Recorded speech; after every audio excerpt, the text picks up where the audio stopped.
bonjour Camira, est-ce que tu peux te présenter, dire de quel mouvement tu fais partie, pourquoi tu es là à l'instance permanente?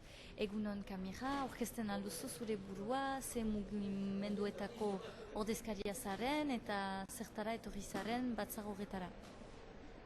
Azul Filem, et je dis Azul pour tous les Basques, c'est Azul Filesen, bonjour.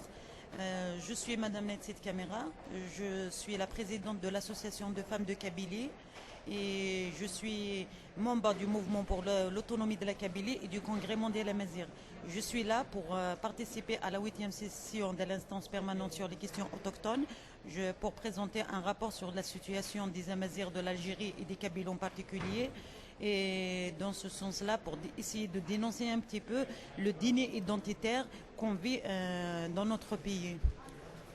Camira deitzen naiz, emazteen mugimenduetako ordezkaria naiz, autonomia mugimenduko ordezkaria naiz ere, eta hor naiz batzar horretan aurkezteko Kabiliako egoera batzar honetan, jatorrizko egien batzar honetan, eta aipatzeko nola gure nortasuna ukatua den Algerian.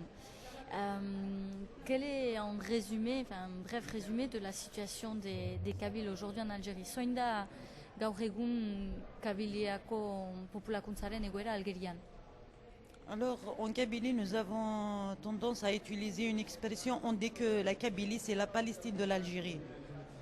Mais la Kabylie vit la situation des plus dramatiques. D'abord, il est isolé économiquement, marginalisé économiquement. Le pouvoir sur place ne se rappelle de la Kabylie que pour la réprimer dans le sang, comme ça a été le cas à plusieurs reprises dans les révoltes qui se sont succédées en Kabylie en 80, le printemps berbère, ou à l'assassinat du chanteur et militant Matoub Lounes en 98, ou en 2001, où 126 jeunes ont été assassinés par les gendarmes et plus de 5000 blessés avec des séquelles à vie. Et si les assassins courent toujours, ils ne sont pas jugés, ils bénéficient de l'impunité. Et en plus de ça, il n'y a ni la reconnaissance ni de la culture ni de l'identité amazigh, même si le pouvoir sur place a modifié la constitution pour mettre l'amazigh langue nationale dans l'article bis l'article 3 bis de la constitution, mais dans la réalité rien n'a été changé. La preuve que récemment le code civil algérien a été amendé et on a mis que la seule langue de communication devant la justice, ça ne peut être que la langue officielle, et c'est la langue arabe, et nous n'avons pas le droit d'utiliser d'autres langues. Et pour toutes ces raisons-là, toute cette situation et ces problèmes et ce déni identitaire et ce mépris du pouvoir algérien vis-à-vis de la Kabylie s'est retrouvée isolée. Et le seul moyen pour nous de s'en sortir de cette situation de guerre non déclarée, c'est de revendiquer l'autonomie de la Kabylie pour protéger notre culture, notre identité et pour surtout protéger le peuple kabyle et nos enfants de la mort. Quel est l'intérêt que tu vois, toi, de venir dans cette instance? Puisqu'on sait que quand même c'est quelque chose de symbolique, mais quel est l'intérêt que tu y vois, toi? Tout d'abord, le gouvernement algérien, l'Algérie officielle, ne reconnaît pas la notion d'autochtonéité pour le peuple amazigh. Il dit qu'il n'y a pas de peuple autochtone en Algérie. Et nous sommes le peuple autochtone de l'Algérie.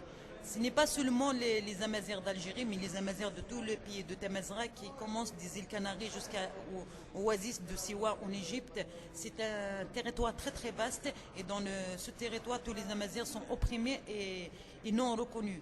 Alors l'instance permanente nous permet au moins de faire passer le message au niveau international, de faire comprendre au monde et aux instances internationales, à l'ONU ou d'autres organisations qu'il y a des peuples, qu'il y a des gens qui souffrent, qu'il y a des peuples qui ne sont pas reconnus et qui vivent dans le mépris et dans des conditions lamentables et que les gouvernements qui viennent justement à l'ONU disent que tout va bien dans leur pays et qu'ils respectent les droits de l'homme et qu'ils respectent les conventions, alors que la réalité est autre.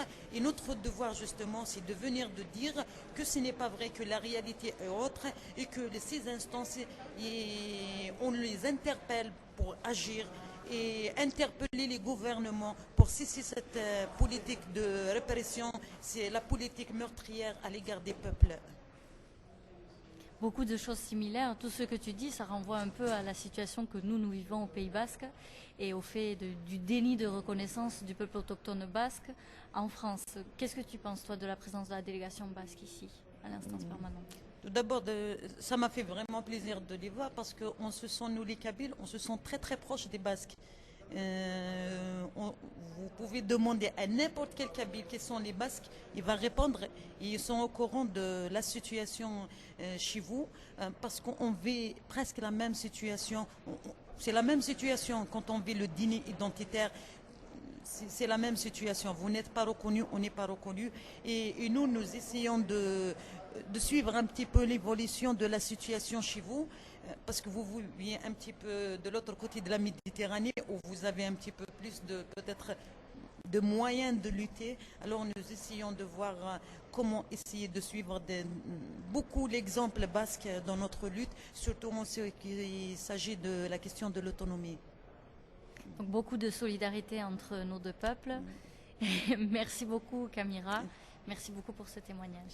Merci. Viesker.